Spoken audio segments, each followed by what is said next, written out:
Salut, c'est Galfi. Aujourd'hui, je te propose une nouvelle vidéo questions-réponses. On commence par quelques questions généralistes. Donc, tu fais tes captures vidéo avec quel logiciel? Alors, j'utilise OBS Studio. Je te mets le lien en description. Le montage est réalisé via Adobe Premiere. Et j'utilise également Photoshop pour faire les vignettes. Mon avatar, c'est ma caricature que j'ai dessinée sous Photoshop et animée avec Adobe Character Animator. Tes images sont stock ou personnalisées? Les images, c'est variable. Tout ce que j'utilise dans mes vidéos, c'est-à-dire les icônes et les photos des vidéos, ça provient de diverses banques d'images, donc je prends en général les icônes sur Flaticon. Là encore, je te mets tous les liens en description. Les images proviennent en général de banques d'images comme Pixabay ou Pexels. Et pour les vignettes des vidéos, c'est personnalisé, je les réalise sous Photoshop, et c'est un montage de plusieurs images de mon avatar et de texte. Quelques questions générales sur Cubase. J'ai l'impression que Cubase 12 ne gère pas au mieux la gestion et l'affichage de la charge sur les processeurs Intel de 13e génération. C'est une vue de l'esprit ou c'est réel? Eh bien non, c'est réel. Steinberg a communiqué sur le sujet, sur cette page, là encore je te la mets en description. Donc il t'explique le problème, la raison, et il te propose une solution de contournement. On va espérer quand même que soit il fasse une update, soit que Cubase 13 arrive bientôt. Comment installer et utiliser des samples dans Cubase? Alors c'est très simple. Pour l'installation, si ce sont des samples fournis avec Cubase, ils sont installés par défaut. Pour les trouver, tu actives la fenêtre de droite et tu vas dans Boucle et Samples. Si ce sont les samples d'un VSTI comme par exemple Easy Drummer ou Complete Control, ils sont installés avec le VSTI. Donc ils sont utilisables via Cubase, mais je ne sais pas par contre si tu peux aller les chercher dans la banque de sons du VSTI pour ensuite les importer. Et enfin, si ce sont des samples que tu utilises depuis ton ordinateur, eh bien, tu as toujours dans cette fenêtre de droite un moteur de recherche où tu peux aller chercher dans ton ordinateur les samples que tu veux utiliser et ensuite les importer directement sur ton projet. Pour l'utilisation, je te renvoie à la vidéo sur la piste Sampler. J'aurais aimé savoir si une fois installé, on peut déconnecter le PC d'Internet ou s'il a toujours besoin d'une connexion pour fonctionner. Alors effectivement, une fois le logiciel installé, tu peux t'en servir hors ligne. Steinberg le mentionne sur cette page, là encore je te mets la page en description. After activation, you can disconnect from the internet altogether if you need to, and run your software indefinitely without reconnecting. Donc, après activation, tu peux parfaitement déconnecter l'internet et te servir de Cubase sans aucun problème, sans te reconnecter. Une question sur la transposition. Transposer des basses et des guitares ou ce style d'instrument à plus de demi-ton avec Cubase 12, le ferais-tu avec un algorithme spécifique? Et ensuite, est-ce que la qualité des instruments n'est pas trop altérée et peut encore être utilisée dans une production professionnelle? Alors bon, déjà, pour ce qui est de la production professionnelle, je ne peux pas répondre à cette question parce que je ne suis qu'un musicien amateur. J'ai une certaine idée de la qualité des instruments, mais certainement sans commune mesure avec l'idée de la qualité que s'en fait un professionnel. Ensuite, concernant la transposition elle-même, je l'ai montré dans ma vidéo, j'ai transposé une ligne de basse de plus 3 demi-tons et ça ne pose aucun problème, l'instrument n'est pas altéré, du moins pas à mes oreilles. Par contre, j'ai tenté une transposition d'une octave et là, le résultat est pas top.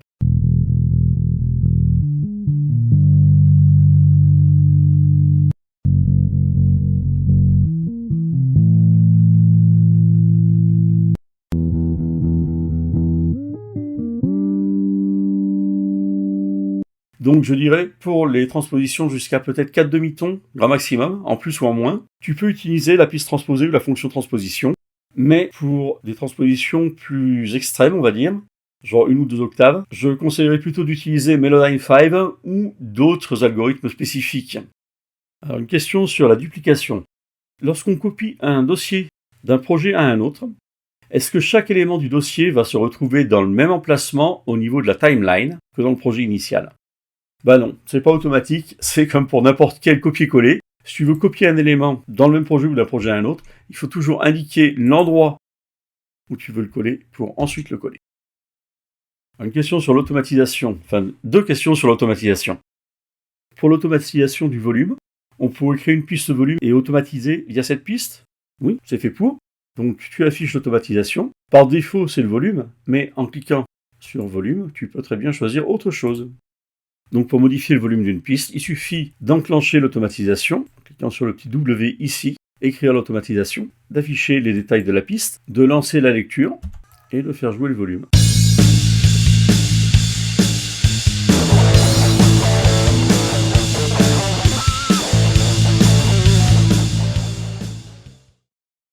La piste volume est faite pour jouer sur toutes les pistes en même temps, par exemple pour monter le son des refrains, non? Non, pas vraiment en fait. Donc tu peux le faire effectivement en enclenchant l'automatisation sur la piste Stereo Out. Mais d'après ce que j'ai pu lire, c'est déconseillé. Je te conseillerais plutôt, si tu veux moduler le volume suivant les couplets et les refrains, de créer un groupe pour les couplets et un groupe pour les refrains, et de router toutes tes pistes sur ce groupe-là pour ensuite faire jouer l'automatisation. Alors pour le partage de projet, pourquoi passer par préparer l'archivage alors que copie du projet direct fonctionne très bien? Effectivement, oui. Alors en fait, c'est pas copie du projet, c'est faire un backup. Ça revient au même. Si tous tes fichiers audio sont bien dans le dossier audio du projet, alors aucun problème à passer par la fonction backup.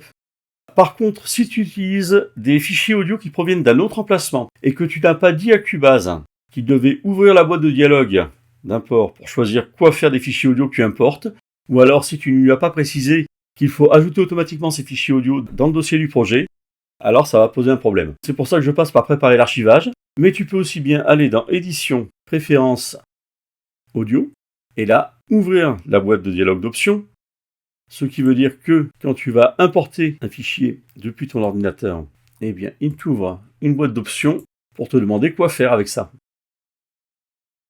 Ou bien, tu peux également choisir d'aller toujours au même endroit et de lui dire de copier tous les fichiers dans le dossier du projet, et tant qu'à faire, de les convertir aux settings du projet, si besoin est. Et dans ce cas-là, effectivement, tu n'as pas besoin de passer par préparer l'archivage.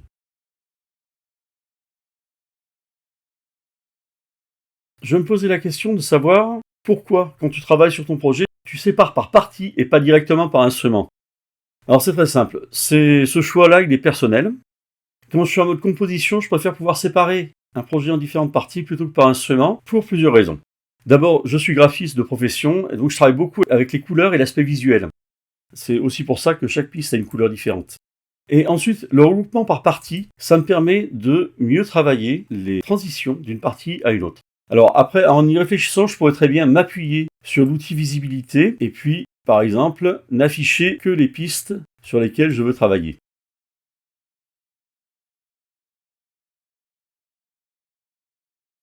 Alors, existe-t-il une possibilité pour que la barre de déplacement horizontale de l'éditeur soit moins sensible? Plusieurs solutions. Théoriquement, appuyer sur Shift en même temps quand tu fais glisser la barre de déplacement, c'est censé ralentir le mouvement, j'ai pas l'impression. Ensuite, personnellement, moi j'utilise jamais les barres de défilement, j'utilise le zoom avec CTRL et la molette de la souris, ce qui me permet de me positionner à un endroit spécifique et de zoomer pour ensuite travailler sur cette partie-là. Une autre solution serait de réduire la longueur du projet, donc c'est dans Projet, Propriété. Tu vois là mon projet est réduit à 5 minutes. Si je le mets par exemple à 2 minutes, eh bien logiquement le défilement sera moins rapide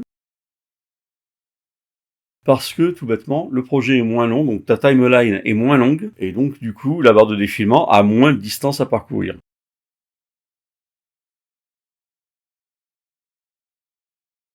Pourquoi? Lorsque je fais un clic rouge sur une piste, il y a une ligne horizontale rouge qui apparaît.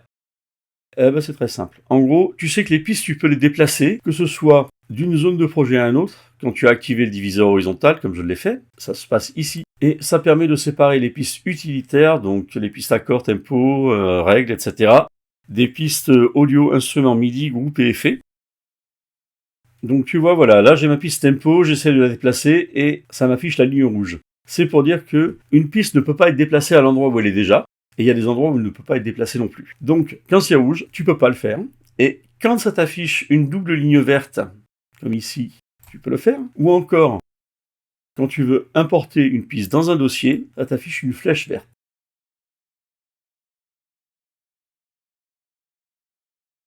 Comment procéderais-tu si tu voulais exporter toutes les pistes de ton morceau dans un format audio pour pouvoir mixer ton morceau sur une autre session? Le but n'étant d'avoir que des pistes audio. Dans un premier temps, ce que je ferai, comme je l'ai expliqué dans ma vidéo Préparer un projet pour le mixage, j'enregistrerai le morceau sous une nouvelle version, par exemple Mix 01. Ensuite, je sélectionnerai toutes mes pistes MIDI, après les avoir classées, comme je l'ai montré dans Préparer un projet pour le mixage. Je ferai un rendu audio, édition, rendu en place.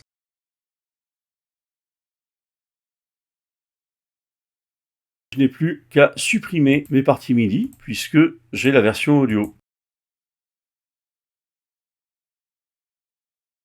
Voilà, donc maintenant tu n'as plus que l'audio sur ton projet. Comment faire un mastering et sauver mon mix pour pouvoir refaire mon mastering si je ne suis pas satisfait du résultat. Comme je te l'ai montré, j'ai enregistré donc mon projet pour le mixage. Attention, mon projet pour le mixage, c'est juste une copie audio du projet lui-même. Ce qui veut dire que je peux toujours revenir une étape en arrière, je peux toujours revenir à mon projet et puis refaire un export audio pour avoir un nouveau projet prêt à mixer. Une fois qu'il est mixé et que je suis content du résultat, je réalise un export de l'ensemble du projet, donc CTRL A pour sélectionner tout le projet, export, audio mix down, et tu fais un wave, et tu l'appelles par exemple, mettons master 01. N'oublie pas que tu as toujours ton projet mix 01. Du coup, une fois que tu as fait ton master, si le résultat ne te convient pas, tu rouvres ton projet mix 01, tu refais un export audio en wave, et tu ouvres un nouveau projet de mastering. Et pour ça, tu peux utiliser nouveau projet, soit directement dans Hub, tu peux utiliser le template de mastering fourni par Cubase. Enfin, une dernière question qui m'a donné un peu de fil à retordre parce que je ne suis pas du tout spécialiste. Comment est-ce qu'on fait les 4 bus de mixage selon Michael Brauer sur Cubase? Et quelles sont les émulations qu'on peut utiliser? Déjà, je ne savais pas du tout qui était Michael Brauer. Donc apparemment c'est un ingénieur du son qui a mis en place une méthode bien spécifique, qu'il a même fait breveter, qui s'appelle le Brauerizing. Il aurait inventé cette technique lors d'un mixage, il était aux limites de ce qu'il pouvait faire et on lui a demandé de pouvoir monter la basse. Et le problème c'est que monter la basse faisait baisser le volume de la voix à cause du compresseur sur la piste master qui réagissait à la basse plus forte. Augmenter la voix faisait alors baisser la basse et le mixage était à repenser. Donc Michael Brauer a développé cette technique et il a ensuite fait évoluer, il l'a adapté au numérique et il a fait breveter sous le nom de Brauerizing. Donc pour schématiser, il sépare les instruments en 4 catégories et il leur applique un compresseur ou un compresseur limiteur spécifique et parfois un equalizer. Donc pour ce qui est des claviers, synthé, piano et cordes sont tous regroupés et envoyés sur un compresseur Neve 33609 et un equalizer Pultec. La basse et la batterie sont envoyées sur un distressor et sur un equalizer 3 bandes qui n'est pas spécifié, donc ça doit être un equalizer standard. Les guitares sont envoyées sur un compresseur Pendulum ES8 et la spatialisation, qui se base sur les chœurs, est envoyée dans Edward the Compressor. Ces 4 groupes sont envoyés sur le master après compression, c'est-à-dire que le son brut n'est pas envoyé sur le master. Pour la voix, c'est encore plus complexe. Le signal d'origine est dupliqué, un pour les couplets et un pour les refrains. Et chacun de ces 2 signaux passe à travers 5 compresseurs. Donc il y a un fédéral, un STR Lover, un 1176, un Distressor et un Fairchild 666. Et le tout est envoyé sur le master après compression comme pour les instrus. A priori, ces compresseurs sont pour la plupart disponibles en tant que VST payant. Donc je te mets les liens que j'ai pu trouver en description. J'ai également trouvé en cherchant un petit peu, et là encore je te mets le lien en description, un gars qui a bien voulu partager son template de mixage basé sur la méthode de Michael Brauer. Alors par contre, bon, je suis désolé, c'est un template en anglais. Mais au moins, c'est gentiment mis à disposition. Et enfin, tout le monde n'accorde pas la même importance à la méthode de Michael Brauer. Je pense par exemple à la machine à mixer qui nous affiche clairement qu'il n'en a pas grand chose à faire. Si tu as des questions ou des suggestions, n'hésite pas à m'en faire part en commentaire. Je te dis à bientôt pour de nouveaux tutos.